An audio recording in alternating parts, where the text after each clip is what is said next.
My name is Kris, and I'm studying right now in St. Xavier's College, and I'm working with MDA for a short while, and I'm doing my second year in Bachelor Arts.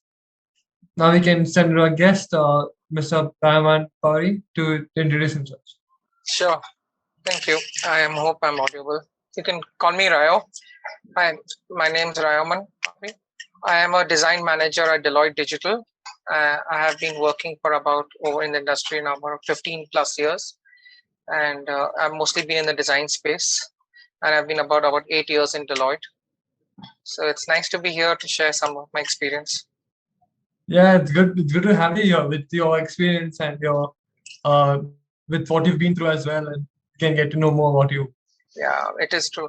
Being whenever something comes up with MDA, it doesn't feel like it's been a long time. It always feels like I was still coming there to MDA because I did most of my remedial while I was working. So Yeah, feels like it's just a few years back and not really many a years long ago. time. Yeah. So, I would like to ask you your first question, which was, did you face any difficulties during your interview, and did you have to disclose that you have dyslexia? So in my first job, when I went, I no none of in fact in none of my jobs did I had to disclose anything because that kind of question never arose. And I came to know also like more about like about MDA and more to how to deal with it while I was already working.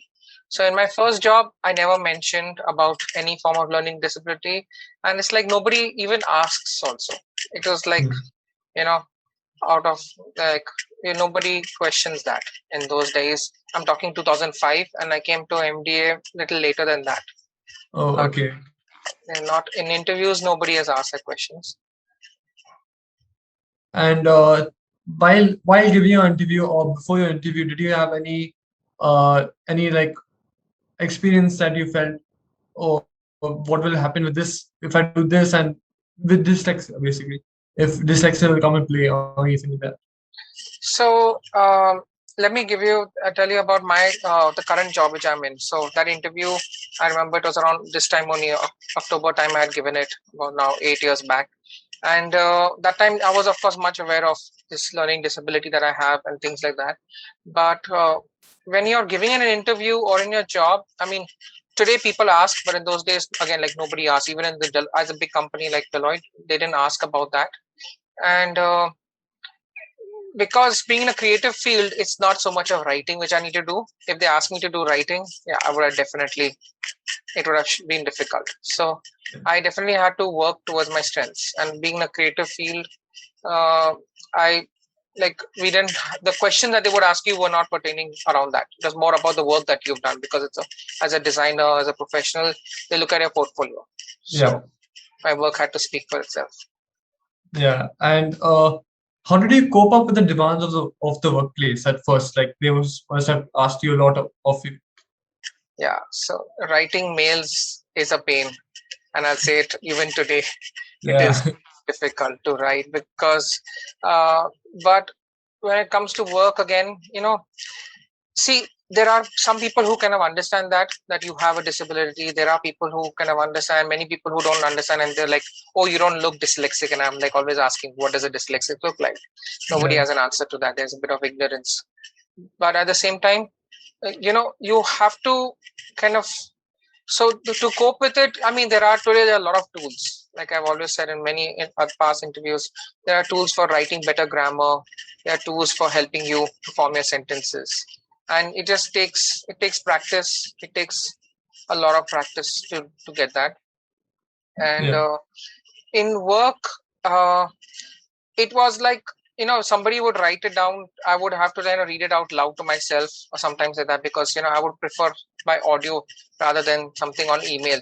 So sometimes then I would write a mail. I would in fact ask my juniors who would say like, "Hey, can you just read this mail out what I've written?" Because I had to send it to someone who's quite senior. I didn't want to look like I was writing crappy mails. So I yeah, would ask my junior to read it. Then when I hear them speak what I've written, then I was like, "Oh, this is wrong. I need to correct this." So you yeah, find your own way, you know and people understand at time. Like, my juniors, they're guys who are much better in languages and grammar than I have been. But, you know, it is, nobody looks at it like a disability. You just find happy ways and laugh it and, find ways to overcome it. Yeah, yeah. So nobody has basically, said anything bad about your dyslexia. Nobody said, because it's also on your own attitude towards Yeah, how you look at it. Now, I'll tell you, to be the thing. I never spoke about this in my office till last year when I attended that SLD conclave that happened in early last year. I think it was in Feb. Till then, nobody in my office knew also about my learning disability, except for maybe a few close colleagues and all who have yeah, seen how bad my emails are and stuff like that. So it is about how you take it as an attitude. I would always say that, you want to see, when you are working, you are competing against your peers who are out there. You don't want to have the kind of thing of people being sympathetic towards you, or have that kind of a thing. You want them to be empathetic, not they don't should not have sympathy for you, right? They yeah, have to be empathetic to understand, okay, yes, it's a little difficult. Like, I used to take 4 to 5 hours to write one email. I'm talking about the ones which I have to write to my, and there were times I used to take it to my senior and say, I've written this, is this mail fine? He would say, like, what is this you've written? This is rubbish. Go write it again. But that's okay. All these people, in the end, they still help you out, and the yeah. practice makes you better. So And it's and your mistakes also get make you a better. so I used to see a lot of mails which used to come. Now I work in consulting, so there are certain types of, you can say, templates of mails that other people keep sending, whether it's a Yeah, congratulation mail, or it's like an escalation mail, or it is, something kind of a thing. So I have these mails already saved with me as what I've seen are passing through in the mail chain. I keep that with me. If I have to ever use it, I copy paste and modify it. yeah. So jugards you have to find, basically. It still comes in use. Comes always. Yeah. And what would, like, now, like, people like me, I'm also going into same industry, like, I'm being a videographer. So if I have a interview, and what would you want to say to people with dyslexia who are going to begin their work life, or who are working at present? Yeah. So where do you say you're working? Sorry, I missed that part. Where are you going to work? I'm a videographer now.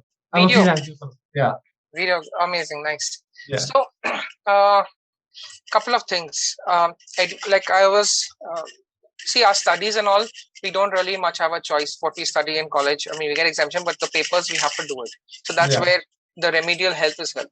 Now, in terms of a profession field that you are in, nobody's going to force you into that.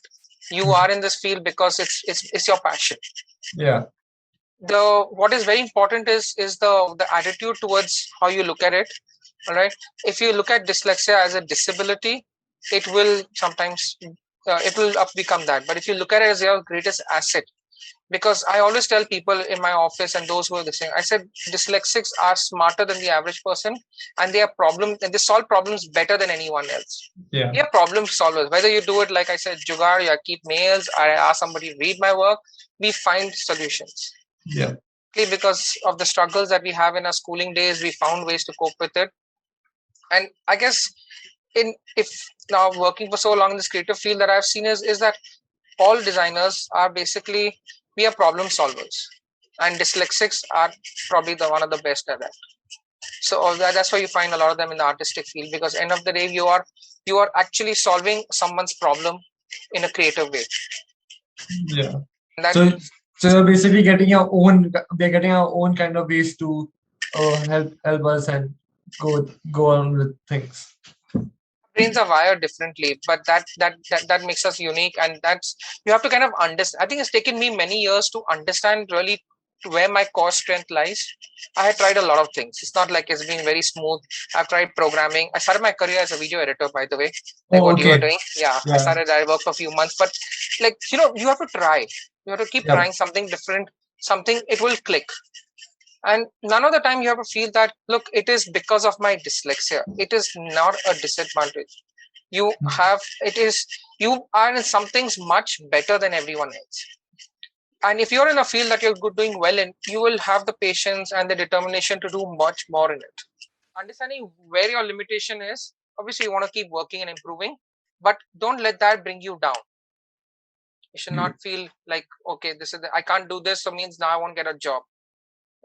the attitude is very important, and you have to keep a very positive attitude. And it's not about trying to seek sympathy from people. They if they can understand, it's good. You don't have to go explaining them what exactly it is. Sometimes there'll be people who will snub at you and say that, oh, you're just pretending. You need to ignore those, because it's never, everyone's not going to understand how you are. You Yeah. have to. So as long as you keep a positive attitude, I think it would be very easy, and you'll probably do better than most of the others. Yeah. So yeah, thank you for answering the questions and helping other people. Uh, Always happy to yeah. help anytime. Thank you. Yes. Thank you.